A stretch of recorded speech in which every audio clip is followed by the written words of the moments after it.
वो हमारे मार्गीय सिद्धांत से विपरीत है। अन्याश्रय नहीं है क्योंकि वहाँ लक्ष्य कोई और नहीं है भगवान के अतिरिक्त, पर अधर्म है। उसे हम अन्याश्रय नहीं कहते हैं क्योंकि विष्णु के अतिरिक्त किसी का आश्रय नहीं लिया जा रहा है उसमें, परंतु वो डेफिनेटली अधर्म है।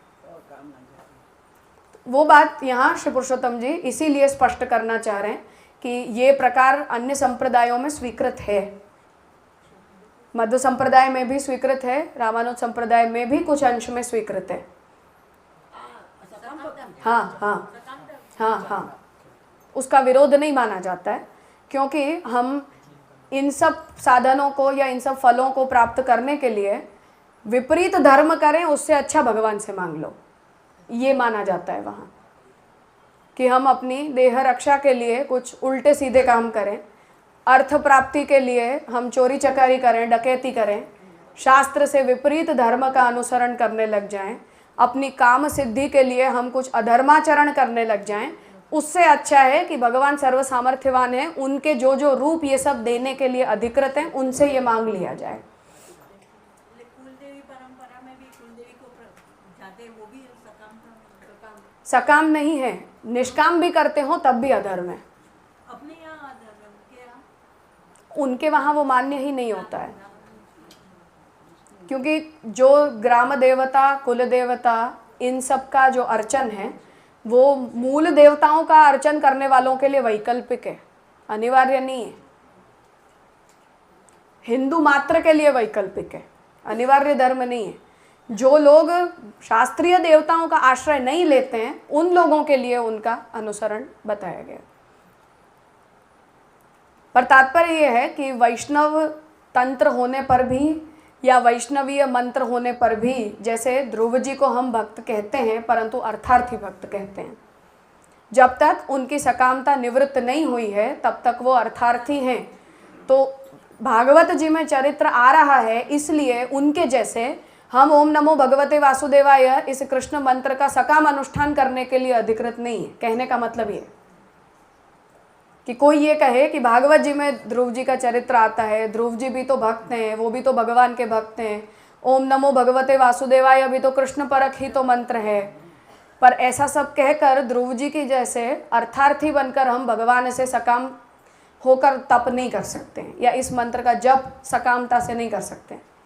ये पुरुषोत्तम जी बताना चाह रहे हैं कि वैष्णव शास्त्र बहुत बड़ा है, वैष्णवीय साधन भी बहुत सारे हैं, वैष्णवीय परंपराएं भी बहुत सारी हैं, परंतु इतने विपुल शास्त्र के अंदर ये सकाम, निष्काम, सगुण, निर्गुण के भेद से, सोपाधिक निरुपाधिक के भेद से अपने को मार्गायित जो साधन है उन्हीं का चयन किया जाता है। अन्य जितने भी हैं वो उन अधिकारियों के लिए साधन है, हमारे लिए नहीं है। हाँ, स्वधर्म नहीं है वो हमारा। वो जो भक्त को भगवान सकाम बनाते हैं ऐसे भक्त करें, अच्छी बात है। दूसरों से मांगो करते भगवान से मांगो, पर उस मार्ग में जाकर मांगो। फिर मांगने में कोई समस्या नहीं है, अनुष्ठान करने में भी कोई समस्या नहीं है, पर फिर तुम दीक्षा बदल दो अपनी। महाप्रभु जी ये कहेंगे कि तुम्हारी वृत्तियां अगर सकाम है और तुम निष्काम नहीं हो पाते हो, निरुपाधिक नहीं हो पाते हो, तो वहां चले जाओ जहां सकामता अलाउड है, पर मेरे मार्ग में सकामता का कोई प्रवेश नहीं है, इसलिए यहां बैठकर ये सब मत करो, ऐसा महाप्रभु जी कहेंगे। अधर्म नहीं है वो, पर पुष्टि मार्गी के लिए वो दोष है, पाप है, अपराध है हमारे लिए। गुरु का द्रोह है और भगवान का द्रोह है, हम नहीं कर सकते हैं, क्योंकि अपने आप प्रार्थना तक वर्जित है, तो कृष्ण से भी प्रार्थना वर्जित है, तो प्रश्न ही नहीं उपस्थित होता कि हम ऐसा कुछ करें। इसीलिए महाप्रभु जी अस्माकं निर्गुणं प्रीति, तो वो महाप्रभु जी इस विषय में स्पष्ट हैं।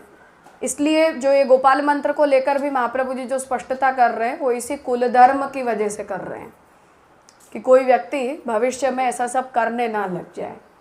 और उसी कारण से ऐसा भी माना जाता है कि ब्रह्मसंबंध मंत्र में जो एक पद जोड़ा गया है वो उस गोपाल मंत्र को समन्वित करने के लिए ही जोड़ा गया है, ताकि उस मंत्र के त्याग का भी दोष न लगे, कुल धर्म के त्याग का भी दोष न लगे, और डबल डबल दीक्षाओं को कंटिन्यू करने की भी आवश्यकता ना रह जाए।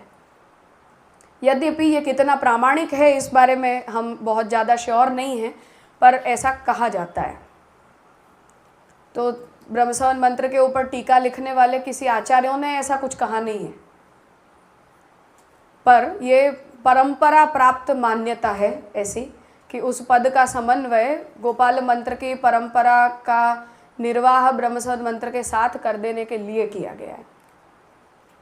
पर गोपाल मंत्र की स्वतंत्र दीक्षा भी अपने संप्रदाय में होती है, और जब तक वो निष्काम भाव से और महाप्रभु जी की परंपरा के प्रति आदर रखने के भाव तक सीमित न हो, तब तक उसमें कोई आपत्ति नहीं है। परंतु उसके अलग अलग विचार हमारे चित्त में स्फुरित होने लग जाएं, तब वो उस समन्वित नहीं है, फिर वो विरुद्ध धर्म हो गया।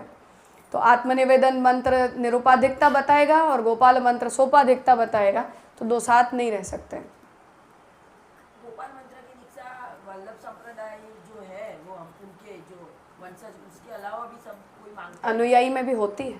तो कौन से लेवल पर, मतलब क्यों मांगते हैं? कृष्ण के तो भक्त है, फिर गोपाल मंत्र की दीक्षा क्यों चाहिए? कुछ परिवार ऐसे हैं जिन लोगों को मतलब 8-10 पीढ़ियों से गोपाल मंत्र की दीक्षा है, वैष्णव मतलब अनुयायी वर्ग में भी। अच्छा, तो वो लोग भी उसे अपनी कुल परंपरा मानकर और उसका निर्वाह करते हैं।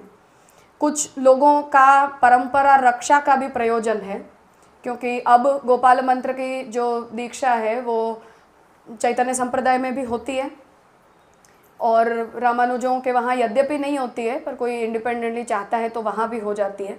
और अद्वैती होते हैं वो लोग भी लेते हैं, मतलब शंकर भी लेते हैं यदि वैष्णव होते हैं तो अलग अलग विचारों से अलग अलग संप्रदायों में वो चलता रहा है। और ये जो सकाम अनुष्ठान का दूषण है वो और सर्वव्यापी ना हो जाए, उस प्रयोजन से भी लेते हैं कि उसकी निष्कामता को मेंटेन करने वाला भी कोई बचा रहे। तो ये अलग अलग प्रयोजन हैं, पर कोई लेना चाहे तो इसमें कोई आपत्ति वाली कोई बात नहीं है। लेकिन गोपाल में और कृष्ण में क्या डिफरेंस है?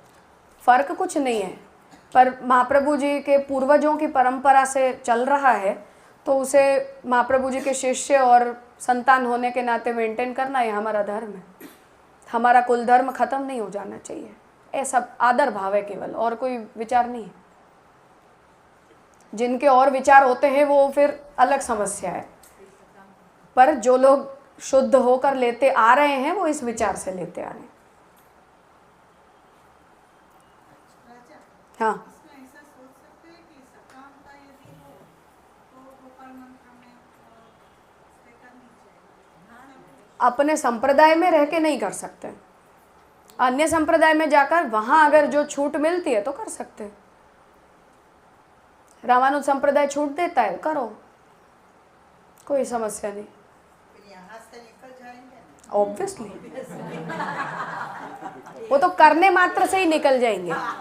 कंठी बदलना ये तो थोड़ा सामाजिक रिकॉग्निशन की प्रॉब्लम है केवल, बाकी अगर आपके मन में ऐसा लेश मात्र विचार भी आता है तो स्वतः ही निकल गए ना, किसी को धक्का देके निकालने की जरूरत नहीं होती है। बूढ़ा नहीं लगाना पड़ता।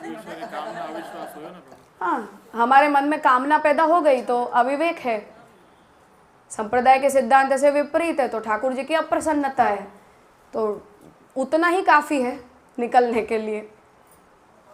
विचार मात्र से ही समस्या है, कर देना तो गंभीर अपराध हो गया, पर साक्षात गुरुद्रोह है और साक्षात भगवद्रोह है।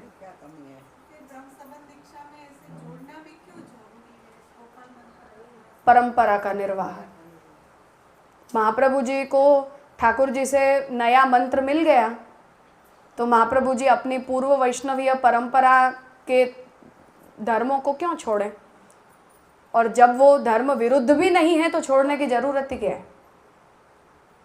उन्हीं के सेव्य की महाप्रभु जी सेवा करते आए हैं, अब तक उन्हीं विग्रहों की सेवा हो रही है जो महाप्रभु जी के पूर्वजों को प्राप्त हुए हैं। करके तो करना पड़ेगा ना, तो करें, नहीं करना है। तो घनश्याम जी के माथे जो मदन मोहन जी पधरा है वो कोई महाप्रभु जी के सेव्य नहीं थे, महाप्रभु जी के पूर्वजों के सेव्य हैं। उपकृत है। दो स्वामी जी के साथ सोम यज्ञ से प्रकट हुए हैं ठाकुर जी। तो हम तो परंपरा से विग्रहों की सेवा भी कर रहे हैं, अब तक कर रहे हैं।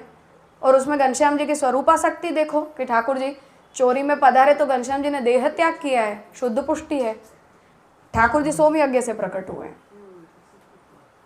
उपकृतता है, परंपरा है अपनी, अपने बड़े हैं, उनके बल से हम हैं जो हैं। पेरियार स्वामी ऐसा कहते थे कि कोई व्यक्ति ये कहे कि अब हमारा तो ब्राह्मणत्व कहाँ बचा, तो वो ये कहते हैं कि जैसे हम साइकिल चलाते हैं तो छोड़ भी देते हैं पर उसका पेडल घूमता है, ऐसे हमारे पूर्वजों के जो सुकृत होते हैं ना, उसका पेडल घूमता है हमारे लिए। ऐसा पेरियार स्वामी बोला करते थे कि जो ये भक्ति होती है हमारे अंदर, सदाचरण होता है, हमारे जो धर्म होते हैं वो हमारे पूर्वजों के सुकृत की पेडलिंग है। पर अब वो पेडल भी कुछ सीमा तक चलता है, हम सर्वथा अधर्मी हो जाते हैं तो वो भी रुक जाते हैं फिर, पर उसका कुछ धक्का हमें मिलता जरूर है। तो महाप्रभु जी के सब पूर्वज वैष्णव हैं, भक्त हैं। उनके शालिग्राम जी महाप्रभु जी सेवा की, अब तक हम उनकी सेवा करते आ रहे हैं, ठाकुर जी की करते आ रहे हैं। सब वैष्णव है, अवैष्णव तो है नहीं। तो विपरीत धर्मों का त्याग करने के लिए कहा है, जो अविरुद्ध है उनके त्याग का तो कोई प्रश्न नहीं है। हम यहाँ बैठे हैं तो हम उपकृत है ना उनके, सुकृत हैं हमारे बड़ों के, करके दिए दोनों दिए बैठे। वो उनसे किसी ने ऐसा पूछा था कि अब हम संध्या नहीं कर रहे हैं, हमारे बड़े तो सब करते थे, तो क्या हमारा धर्म निवृत्त हो जाता है? तब उन्होंने ये जवाब दिया था कि वो पूर्वजों ने जो धर्म किया है उसका धक्का तुम्हें तब तक मिलेगा जब तक उसका बल बचेगा। तो पेडल की तरह चलता रहता है, फिर वो साइकिल कुछ समय पेडलिंग करती है, फिर अपने आप रुक जाती है, उसे नया पुश चाहिए। ऐसे फिर हम धर्म करते हैं तो हमारी परंपरा को नया धक्का मिलता है, फिर वो आगे जाती है। हम ये देखे तो एक धक्का मिले, कैसे होंगे करने वाले? तो उसकी त्याग की अनावश्यकता है, बिना बात क्यों छोड़ना चाहिए, ऐसा भाव है उसमें।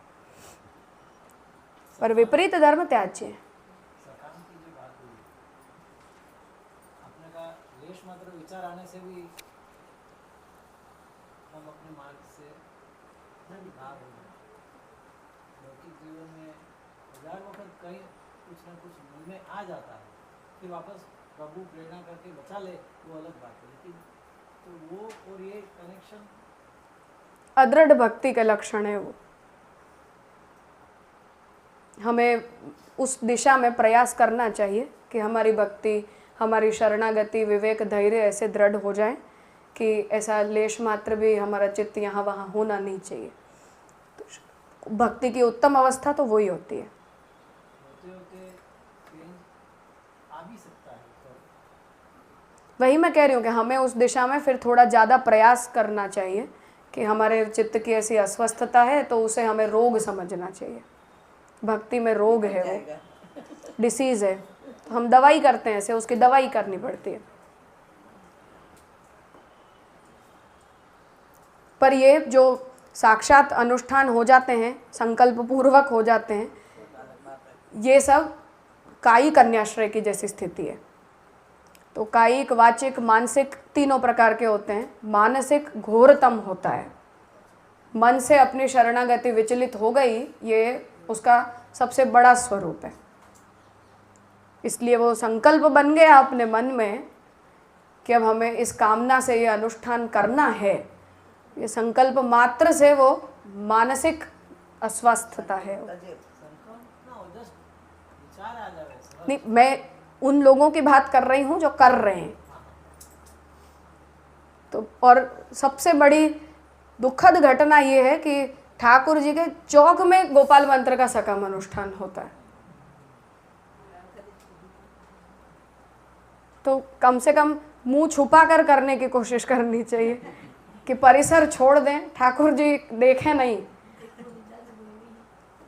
पर वो भी नहीं, हम बिल्कुल उनके वहाँ बैठकर और संतान प्राप्ति की आकांक्षा से बिल्कुल चौक में बैठकर और गोपाल मंत्र का सकाम अनुष्ठान करेंगे। और एक दिन नहीं करेंगे, हर वर्ष करेंगे। तब तक नहीं छोड़ेंगे जब तक पूर्णी नहीं हो जाती हमारी कामना। तो उतना जब तक होने लग जाए तो मार्गच्युत होने के लक्षण है ये, शुद्ध। इसमें फिर किसी को अपनी कंठी उतारने की जरूरत ही नहीं है। गए, ये स्थिति है। और ये सब को जब पूछा जाता है तो जवाब यही दिया जाता है कि गोपाल मंत्र महाप्रभु जी को परंपरा प्राप्त है। महाप्रभु जी के पूर्वजों ने भी महाप्रभु जी को पुत्र रूप में प्राप्त करने के लिए 100 सोम यज्ञ का सकाम अनुष्ठान किया था। गोपाल मंत्र के भी अनुष्ठान उसमें किए गए थे संतान प्राप्ति की आकांक्षा से, इसलिए हम कर रहे हैं। मैं वही कह रही हूँ कि समस्या ये जवाबों की है, तो कर भी रहे हो, ऊपर से उसे सिद्ध भी करने का प्रयास कर रहे हो और दोषारोपण खुद के ऊपर लेते हो, तब तक भी समस्या नहीं है। उल्टा महाप्रभु जी और महाप्रभु जी के पूर्वजों पे दोष डाल दिया कि आपने किया इसलिए हम कर रहे हैं। तो कितने द्रोह करोगे, कितने पाप करोगे, कहाँ से बचोगे, ये स्थिति है। पुत्र प्राप्ति की तो ठीक है, तो ठाकुर जी ने स्पष्ट कहा कि मैं आपके यहाँ आऊँगा, वो तो पूरा एकदम। और महाप्रभु जी 100 सोम यज्ञ के फल नहीं है, पहली बात है। हम महाप्रभु जी को 100 सोम यज्ञ के फल ही नहीं मानते, वो निमित्त मात्र है केवल। तो भगवद अवतार यदि 100 सोम यज्ञ करने से होता हो तो हम कर्म मार्ग की बुराई क्यों करें? फिर सब मेहनत करो सोम यज्ञ के पीछे, फिर न तो आत्मनिवेदन दीक्षा की कोई आवश्यकता रह जाती है, न सेवा की रह जाती है, न भक्ति की रह जाती है। जाके ले आओ वल्ली, उसमें लगाओ सारी जो भी बल लगाना है वो। पर आपत्ति इन सब विषयों से यही है, पुरुषोत्तम जी इसीलिए इस बारे में ज़्यादा स्पष्ट कर रहे हैं कि ये शास्त्र निर्दिष्ट है, परंतु उन अधिकारियों के लिए जो भगवान की उपासना अर्थार्थी भक्त भी होते हैं, जिज्ञासु भी होते हैं, आर्त भी होते हैं और ज्ञानी भी होते हैं। तो गीता जी में भगवान ने भक्तों के ये चारों प्रकार बताए।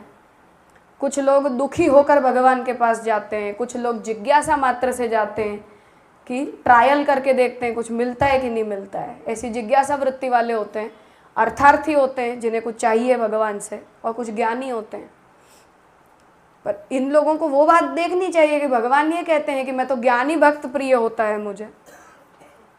अर्थार्थी को भगवान प्रिय नहीं बता रहे हैं, आर्त को भी प्रिय नहीं बता रहे हैं और जिज्ञासु को भी प्रिय नहीं बता रहे हैं। भगवान ये कहते हैं कि ज्ञानी भक्त मुझे प्रिय होता है।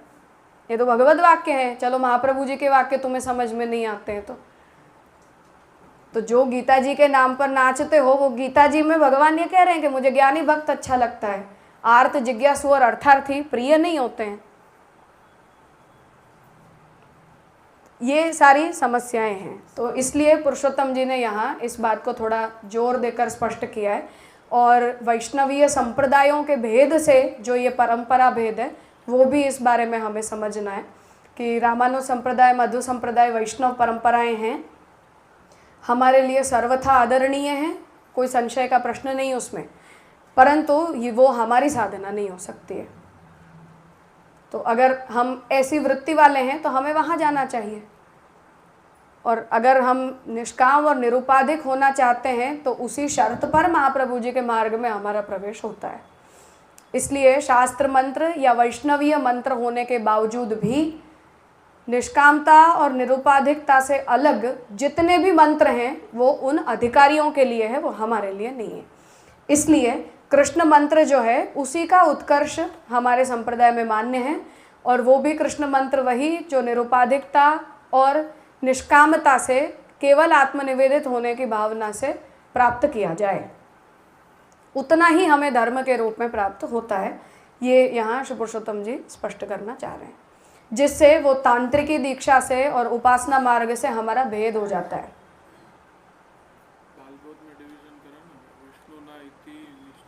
हाँ बिल्कुल,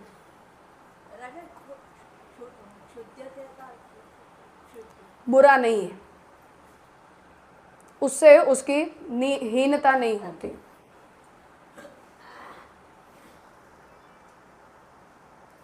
और कुछ है? कुलदेवी का और ग्राम देवता का ऐसे कहा, तो जैसे परिवार में विवाह के बाद छेड़ा-छेड़ी छोड़ने वहाँ जाते हैं, जब भी जो शुभ प्रसंग हो विवाह आदि तक नैवेद्य और वेश साड़ी ऐसे करते हैं, तो उसमें तो टेस्ट क्या है कि अपने अनुरूप है या विपरीत हो गया? आश्रय और सकामता निष्कामता यही है, ऐसा सेंस ऑफ ब्यूटी ये निर्वाह करते अनावश्यक है वो कार्य, हमारे लिए उतना विहित है जो आवश्यक है। तो शास्त्र विधि जितनी है उतनी हमारे लिए अनिवार्य है। तो कुलदेवी का तो शास्त्र में भी नहीं, वो तो परंपरा हो गई। परंपरा प्राप्त है, इसलिए अगर कोई ज़्यादा आपातकाल ना आ जाता हो और उसे हम छोड़ सकते हो तो छोड़ना उत्तम है। जी, क्योंकि अगर छोड़ ही देंगे तो वो अपूज्य रह जाएंगे। ऐसा भी एक परिवार है जो नित्य रोज का दिया और ऐसे करते हैं, पर अपूज्य रह भी जाते हो तो भी कोई आपत्ति की बात नहीं है, क्योंकि ये जो प्रकार होते हैं वो उन लोगों के लिए है जो लोग शास्त्रीय देवताओं के अर्चन में अधिकारी नहीं होते हैं। पर जो लोग मूल शास्त्रीय देवताओं का उपासन करते हों उनके लिए ये सब धर्म वैसे भी वैकल्पिक होते हैं, चाहे तो करे चाहे तो ना करे। और चाहे तो करें, उसमें टेस्ट रखनी है कि आश्रय नहीं हो रहा और आसक्ति नहीं हो रही, और ये हिंदू के लिए है। वैष्णव की जहाँ तक बात हो वहाँ तक अगर कोई विशेष आपत्ति की संभावना नहीं है तो हमें उसे छोड़ना ही चाहिए, यही अच्छी बात होती है। वो कैसे पता चलेगा कि आपत्ति हो सकती है या नहीं? कितना लड़ने की ताकत है हमारे अंदर। थोड़े घर परिवार के लोग बुरा बोलते हैं, लौकिक गांव के लोग थोड़ा बहुत बुरा भला बोल जाते हैं, थोड़ा बहुत शायद झगड़ा झगड़ी हो सकती है, वो तो वैसे भी बस तो हमारे अंदर जितना बल है उतना हम करना चाहिए। उनका प्रश्न शादी के अवसर का था। तो जब भी अवसर पर नैवेद्य और ऐसे बेच देते हैं। वैकल्पिक है। नैमित्तिक धर्म वो है जो शास्त्र विहित संस्कार का पार्ट है, केवल उतना ही। ये सारी चीजें परंपरा प्राप्त हैं, लोकाचार हैं, कुलाचार हैं। तो जब जिस जमाने में कुल परिवार का बंधन थोड़ा ज़्यादा स्ट्रांग हुआ करता था और लोगों के पास ये सारे विकल्प नहीं थे, आप ज्ञाति बाहर कर दिए जाते थे, तो ठीक है कि हम कोई ना कोई प्रकार से उसका समन्वय करने का प्रयास करें। परंतु अब ऐसी स्थिति नहीं है, तो ऐसे सभी धर्म जो शुद्ध शास्त्र से हमें प्राप्त नहीं होते हैं, ऐसे सभी धर्मों को छोड़ देना ही ये वैष्णव के लिए प्राथमिक धर्म है। हमारे बाजू में नहीं बैठते थे कोई कुर्सी लेके, एक तारा सी बैठ कोई हमारी बेन आवी वैसे। तो जिस जमाने में ऐसा होता था तब लोगों को ऐसा कहा जाता था कि तुम बहुत ज़्यादा समस्या होती हो सामाजिक जीवन में, तो जिससे किसी नाम पर कभी कभार कुछ कर लो। हमारे जाए बिना केवल निर्वाह खर्च भेजने से चल जाता हो तो वो कर दो, ठाकुर जी की आज्ञा लेके, और ये हमारा कुलाचार है, पैसा दे दिए, चंदा देते हैं ना हम, ऐसे दे दो, कोई बात नहीं है। और अभी जो मैं समझती हूँ, तो जैसे लौकिक अपने दादा दादी का हम सम्मान करते हैं, वैसे पूर्वज मानकर लौकिक सेंस ऑफ ड्यूटी की तरह कर लिया इस तरह से, जैसे कि अपन जब तक अनिवार्य है तब तक। ना ऐसे जरूर क्या है, भूल गए तो भूल गए तो अनावश्यक है वो त्याज्य है, छोड़ सकते हैं, जरूरत नहीं है करने की। निभाव खर्च भेजने से चलता हो तो अच्छी बात है, हमारे अलावा और लोग हों करने वाले तो उसकी भी जरूरत नहीं है। हमारे द्रव्य का हम और अच्छा उपयोग कर सकते हैं। इस प्रसंग में अपने रुक्मणी जी का क्यों नहीं हम लोग एग्जाम्पल दे सकते? कुलदेवी तो वहाँ पे भी थी, सब उदाहरण हैं जो ऐसे। रुक्मणी जी था, कुलदेवी का था, तो कुलदेवी में भक्ति का अंग बना है ठाकुर जी का। तो अगर आपके कुलदेवी हैं तो उसका सम्मान करिए, लेकिन वो भक्ति का अंग बने जो रुक्मणी जी ने किया। उन्होंने भी वैकल्पिक हैं, स्पष्ट बात है इसमें बहुत। शास्त्रीय देवताओं का अर्चन ही शास्त्र विहित होता है, वही हमारे लिए समादरणीय भी होता है।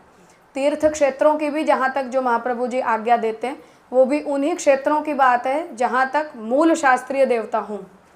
जो लोक देवता होते हैं, कुल देवता होते हैं, उन लोगों का आदर करना या पूजन अर्चन आदि करना, ये हिंदू के लिए भी वैकल्पिक होता है अगर वो शास्त्रीय देवताओं का अर्चन कर रहा है तो। हमारे लिए नहीं, एक हिंदू मात्र के लिए भी वैकल्पिक भी होता है। शास्त्रीय देवता का अगर आप कर रहे हो तो कुल देवताओं का कुछ भी करना आपके लिए अनिवार्य धर्म नहीं है।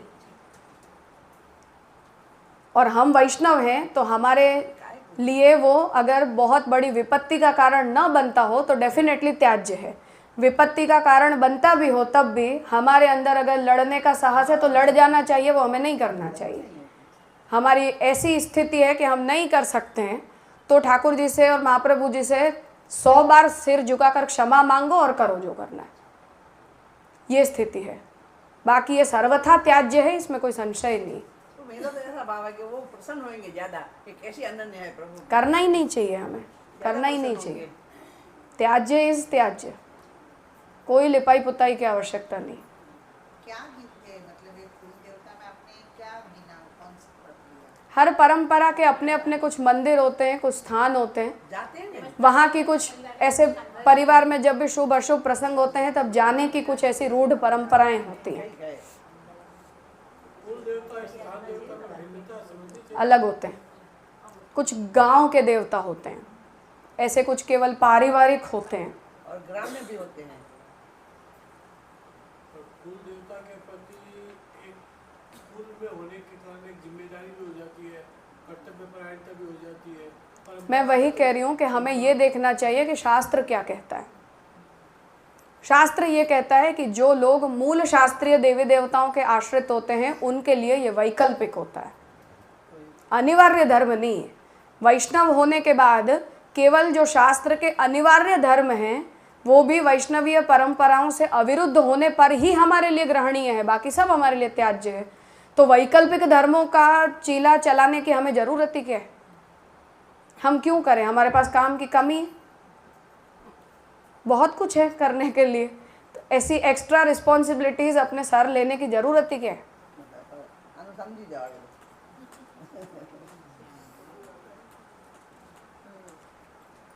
है और कुछ? ठाकुर जी प्रसन्न होंगे, नहीं करो तो। ये शास्त्र विहित है, शास्त्र कहता है, जो कहता है वो हमारे लिए धर्म है। शास्त्र कहता है कि षोडश संस्कार अनिवार्य हैं तो करने चाहिए, उसमें जो देवी देवताओं का अर्चन अनिवार्य है वो हमें कर लेना चाहिए, अनिवार्य है तो विकल्प नहीं है। जैसे शादी में आप बोल रहे हो, हाँ, वहाँ हम गणपति जी का करते हैं, नवग्रह का भी करते हैं, कुल देवता का स्थापन भी करते हैं, तो विद्यंग कर लो, वो शास्त्र ने अनिवार्य बताया है तो करते हैं। पर जो अनिवार्य नहीं है उन धर्मों के पीछे अपनी समय शक्ति खर्चने की ज़रूरत क्या है? और बहुत कुछ है जो हम कर सकते हैं। एफर्टलेस डीड्स हैं ये सारे, अननेसेसरी, तो त्याज्य हैं। ठीक है, बहुत सुंदर राजा। तो समय हुआ है हमारा, हो गया है सब। अब आगे का विषय नया है, हम 4 बजे आज उसे प्रारंभ करेंगे। अब तक का जो था वो पिछले सत्र तक हमने उसकी चर्चा की है। अब आगे का जो विषय है उसमें अब पुरुषोत्तम जी शरण मंत्र और आत्मनिवेदन मंत्र की दीक्षा को लेकर जो अधिकार अनधिकार, परंपरा, मंत्र का स्वरूप, फल, साधन, इन सब का निरूपण अब ग्रंथ में आगे करेंगे। 4 बजे हम आगे का विषय प्रारंभ करेंगे। ठीक है।